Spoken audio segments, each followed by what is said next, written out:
Good evening everybody. आज हम लोग सिंथेसिस का अगला पार्ट पढ़ेंगे। सिंथेसिस में अगला टॉपिक है एडवर्ब या फिर एडवर्बियल फ्रेज का प्रयोग। क्या लिखा हुआ देखो, एडवर्ब क्या है तो आप कहोगे एडवर्ब साधारणतः एल वाई लगाकर बनाया जाता है। यानी जब आप क्या करते हो किसी भी एक एडजेक्टिव के अंदर अगर आप यानी कि उसमें एल वाई को सफिक्स करते हो तो याद रखो वो क्या बन जाता है, अपने आप में एक एडवर्ब बन जाता है। जब एक वाक्य के कुछ शब्द मिलकर एडवर्ब का काम करते हैं तो उसे हम लोग क्या कहते हैं, एडवर्बियल फ्रेज कहते हैं। आपको ये जानना जरूरी है, देखो एडवर्बियल फ्रेज क्या होता है। ओके, तो जब किसी एक वाक्य के कुछ शब्द मिलकर क्या करते हैं, एडवर्ब का काम करते हैं तो उसे एडवर्बियल फ्रेज कहते हैं। अब बात आती है कि इसका प्रयोग हमें कब करना है। इसके प्रयोग से वाक्यों को तब जोड़ते हैं जब दोनों वाक्यों में से कोई एक वाक्य क्या करता है, दूसरे वाक्य में आई हुई मुख्य क्रिया यानी कि जो मेन वर्ब होती है उसकी विशेषता प्रकट करता है, तब आपको इसका यूज करना है। अच्छा, इसके लिए हमें कुछ बातों को यानी कि जानना होगा, जैसे फ्रेज।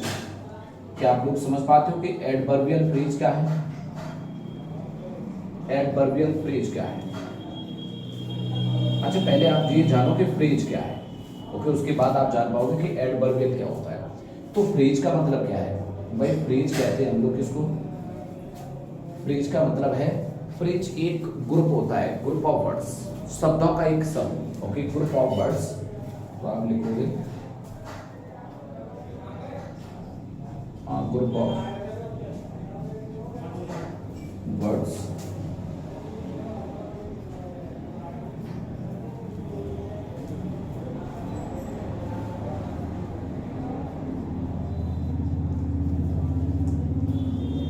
Without complete meaning. अगर आप लोग सिंथेसिस बगैर किसी रूल रेगुलेशन के करना चाहते हो तो थोड़ा आपको बातों को समझना होगा, बेसिक बातें समझनी होंगी आपको। क्या है देखिएगा, हम लोग यानी क्या है फ्रेज समझते हैं पहले कि फ्रेज क्या होता है। तो देखिए फ्रेज किसको कहते हैं, आप कहोगे a group of words without complete meaning. शब्दों का एक ऐसा समूह जिसका अपना कोई कंप्लीट अर्थ नहीं होता। यानी अर्थ होता है, ये माना नहीं कि हमने क्या अर्थ नहीं होता है, अर्थ तो होता है लेकिन उसका कोई कंप्लीट मीनिंग नहीं होता, यानी पूरा अर्थ नहीं होता। सपोज करो, मान मैं यहाँ दो शब्द मैंने लिख दिए, Ram and Shyam.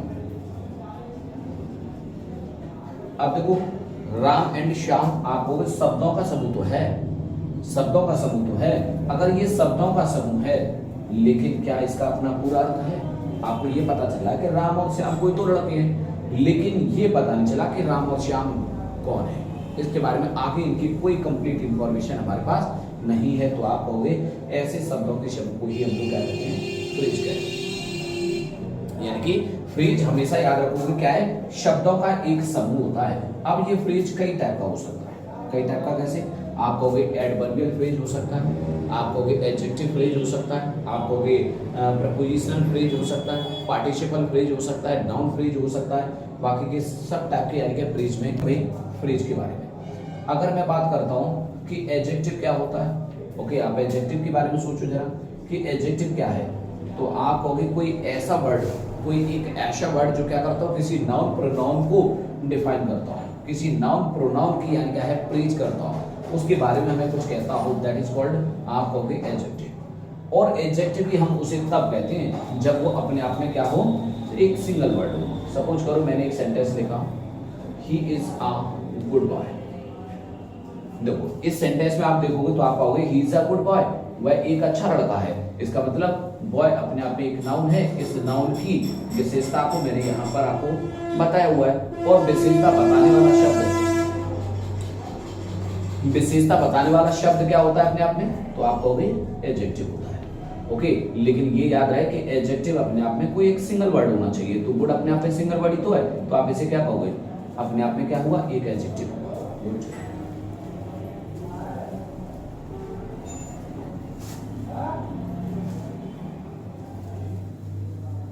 In the same way अगर मैं ये कहना चाहूँ कि भाई कोई सिंगल वर्ड है तो आप कहोगे उसे एडजेक्टिव है या फिर कोई एडवर्ब है। अच्छा, एडवर्ब क्या है? मोस्टली थोड़ा सा आपको एडवर्ब के बारे में बता दूं कि एडवर्ब क्या है अपने आप में। तो तुम कहोगे एडवर्ब एक ऐसा शब्द है जो या तो आपको क्या करेगा, टाइम शो करेगा, कोई ऐसा वर्ड है जो आपको हो सकता है टाइम नहीं तो क्या कर सकता है, प्लेस बता सकता है, प्लेस नहीं तो आप कह सकते हो आपको किसी भी काम को करने का मैनर बता सकता है, ओके, फ्रीक्वेंसी बता सकता है, और भी कई टॉपिक बता सकता है, लेकिन आपको फिलहाल इन 3 शब्दों को समझना है, क्योंकि आपके एडवर्ब में सिर्फ यही 3 वर्ड आएंगे, ओके। एडवर्ब क्या है, तो आप कहोगे ऐसा कोई भी वर्ड जो टाइम को शो करता हो, that is called adverb of time, okay. या आप उसे कह सकते हो वो अपने आप में क्या कहलाएगा, एक एडवर्ब कहलाएगा। प्लेस, कोई शब्द जो प्लेस को दर्शाता हो वो अपने आप में क्या कहलाएगा, एडवर्ब कहलाएगा। कोई ऐसा वर्ड जो कोई मैनर को बताता हो क्या कहलाएगा, एक एडवर्ब कहलाएगा। जैसे सपोज करो आप कहते हो टुमारो, भाई टुमारो अपने आप में टाइम भी तो शो करता है, तो आप कहोगे क्या बन गया, एक एडवर्ब, ओके। प्लेस के लिए आप बात करो, जैसे मैंने कहा देयर, मैंने कहा हियर, जरा सोच के देखो ये शब्द क्या है अपने आप में, प्लेस को ही तो बताते हैं। भाई आप कहते हो यहाँ, तो यहाँ का मतलब क्या हुआ, कोई प्लेस, तो आप प्लेस की बात कर रहे हो, और जो शब्द प्लेस बताए वो क्या बन गया, एडवर्ब। तो आप इन्हें क्या कहोगे, ये हो गए भाई एडवर्ब, ओके। तो ये तो है एडवर्ब, कोई ऐसा वर्ड जो क्या करता हूँ, टाइम बताता हूँ, ओके। जैसे टुमारो हो सकता है, आपका यस्टरडे हो सकता है, आप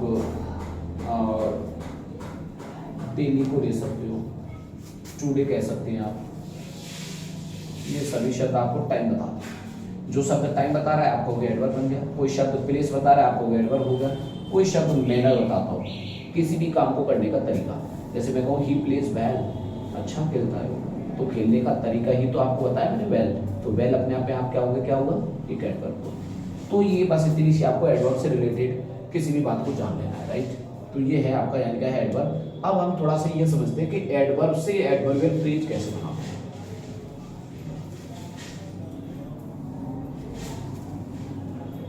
मैं एक सेंटेंस लिखता हूं, उससे आपको समझने का आप प्रयास करेंगे। देखो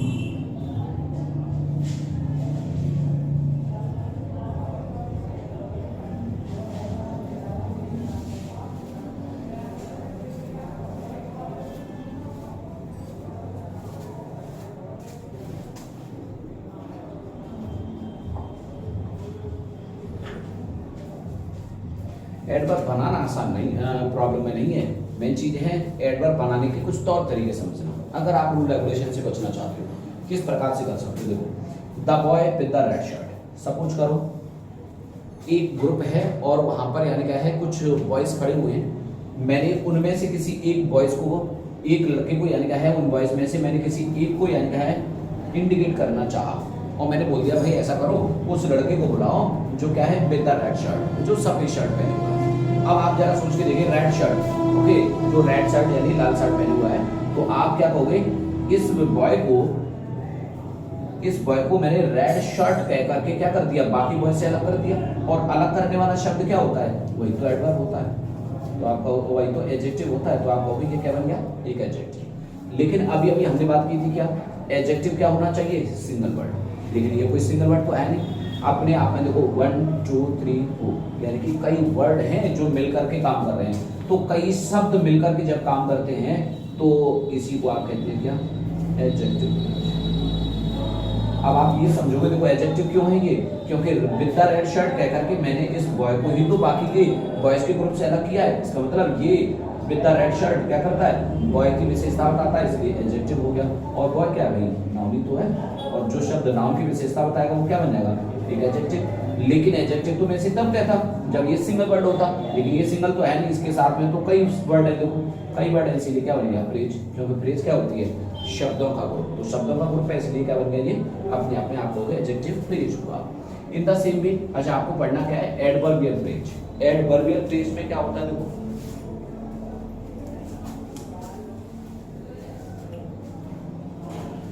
मैं कौन, देखो he is playing,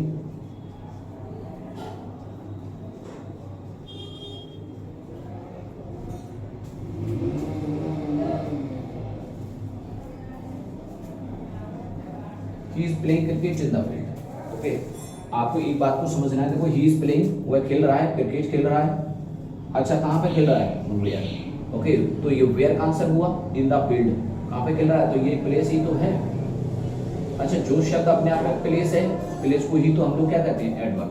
देखो एडवर्ब क्या है, मैंने अभी आपको 3 शब्द इंडिकेट किए थे, ओके, टाइम, प्लेस और आपको ध्यान रखना है मैनर। 3 चीजों को ध्यान रखना है। टाइम, प्लेस, मैनर क्या होती है? एडवर्ब। तो ये अपने आप में इन द फील्ड अपने आप में प्लेस ही तो है, तो आप क्या कहोगे? ये अपने आप में क्या बन गया? प्लेस है, इसलिए मैं इसे क्या कहूंगा? एडवर्ब। अब एडवर्ब तो मैं तब कहता ना जब ये सिंगल वर्ड होता। देखो इन द फील्ड अपने आप में सिंगल नहीं है, सिंगल नहीं है तो मैं क्या कहूंगा इसको? फ्रिज। Is that clear? तो यानी क्या हुआ?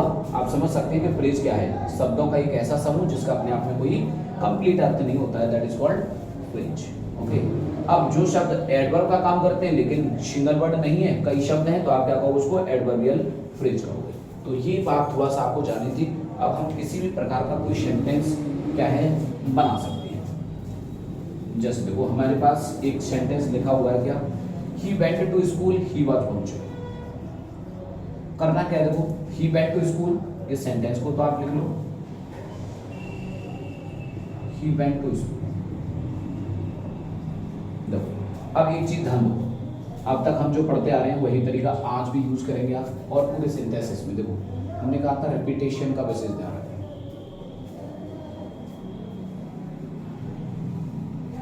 आपको जज करना है कि कोई शब्द ऐसा जो रिपीट हो रहा, ओके, कोई वर्ड ऐसा जो रिपीट हो रहा हो, रिपीटेशन को हटाना है। देखो ये वाला ही, तो आप कहोगे इस ही का रिपीटेशन ही तो है, मैं क्या करूंगा? रिपीटेशन हटा दूं। रिपीटेशन के लिए काम करने वाली वर्ब थी वॉच। वॉच जो था आप जानते हो सब्जेक्ट के लिए काम कर रहा था, जब सब्जेक्ट हट गया तो इस वर्ब की भी यानी हमें कोई जरूरत नहीं है। हमारे पास क्या शब्द बचा? पंक्चुअल। अब मैं क्या लिखूंगा यहाँ से? पंक्चुअल। चलो भाई, अब तक हमने ये तो पढ़ा कि हम क्या करते हैं, जो रिपीटेशन होता है वो हटा देते हैं, हटा दिया हमने। लेकिन देखो ये क्या है? वेंट अपने आप में एक वर्ब है। कुछ बेसिक बातें कहती हैं कि वर्ब के बाद हमेशा क्या लिखा जाता है, तो आप कहोगे एक एडवर्ब लिखी जाती है। वर्ब के बाद क्या लिखा जाता है? एक एडवर्ब। अच्छा ये क्या है अपने आप में? एक एडजेक्टिव। तो भाई सेंटेंस अभी कुछ तो प्रॉब्लम में है। वेंट एक वर्ब है और वर्ब के बाद क्या चाहिए आपको? एक एडजेक्टिव चाहिए। लेकिन क्या लिखा हुआ है आपके सामने? एडजेक्टिव। तो हम एडजेक्टिव तो लिख ही नहीं सकते ना, और एडजेक्टिव को देखो ये क्या लिखा हुआ है? एडजेक्टिव को ly लगाओगे तो वो क्या बन जाएगा अपने आप में? तो आप कहोगे वो बन जाएगा एडवर्ब। तो एक सिंपल सी बात हुई, अगर मैं इसके साथ ly लगा दूंगा तो क्या है? मेरा सेंटेंस एडजेक्टिव से हट करके ये वर्ड क्या बन गया अपने आप में? एक एडवर्ब बन गया और आपका सेंटेंस कंप्लीट हो गया। ओके, तो इस प्रकार से आप पूरी सारी सेंटेंस इसी तरीके। Okay, next sentence, the river was flowing, its flow was slow. किस प्रकार से चेंज कर सकते हो? देखो the river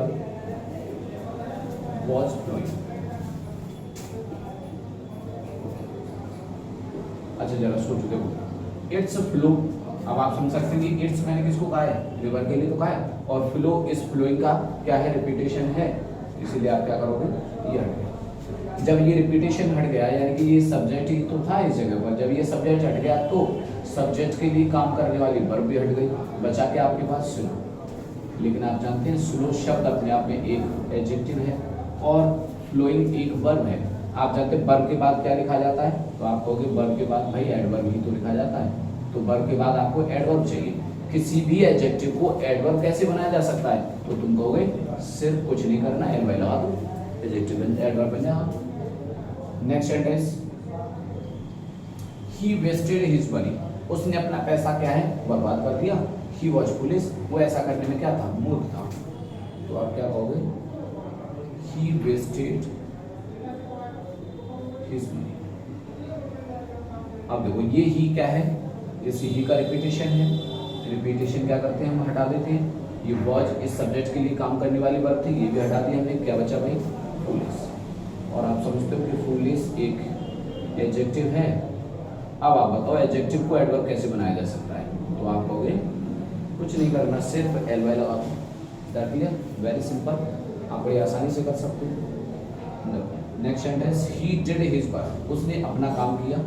he was not careful about it, वह इसके बारे में बिल्कुल भी केयरफुल नहीं था। आप क्या कहोगे?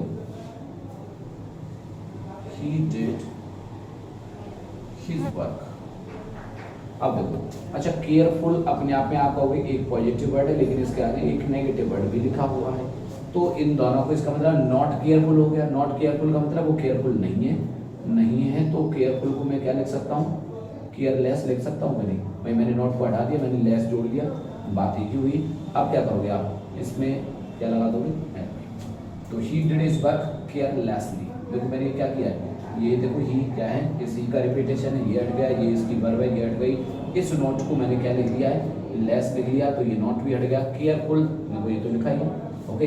अच्छा अबाउट इट, इट क्या है, ये काम की बात हो रही है, काम का रिपीटेशन है, इसलिए ये भी हट गया, सब कुछ हटा दो, ओके। अब क्या बचा देखो, नेक्स्ट सेंटेंस क्या कहता है कि Harry read the book, Harry ने अपनी यानी क्या बुक पढ़ी, okay. He did it in a hurry, लेकिन इसने क्या किया, उसे थोड़ा हरी का मतलब जल्दबाजी, उसने जल्दबाजी में किया ये काम, तो आप कहोगे हरी रीड द बुक। और देखो हरी में जब आप एल वाई लगाओगे तो क्या बनेगा, हरी दिल्ली, तो आप कहोगे क्या, हरी रीड द बुक हरी दिल्ली। हरी ने यानी कि अपनी बुक को हरी दिल्ली यानी कि जल्दबाजी में पढ़ा। तो इस प्रकार से आप यानी कि एडवर्ब का यूज करके सिंथेसिस बना सकते हो, बड़ा सिंपल है। एक्सरसाइज जरूर आप बना के देते रहें, और कोई अगर डाउट है आपको कोई सेंटेंस में तो आप कमेंट जरूर करें, ओके। चैनल को सब्सक्राइब करें, इससे आगे और भी वीडियोस आपको मिलती रहें।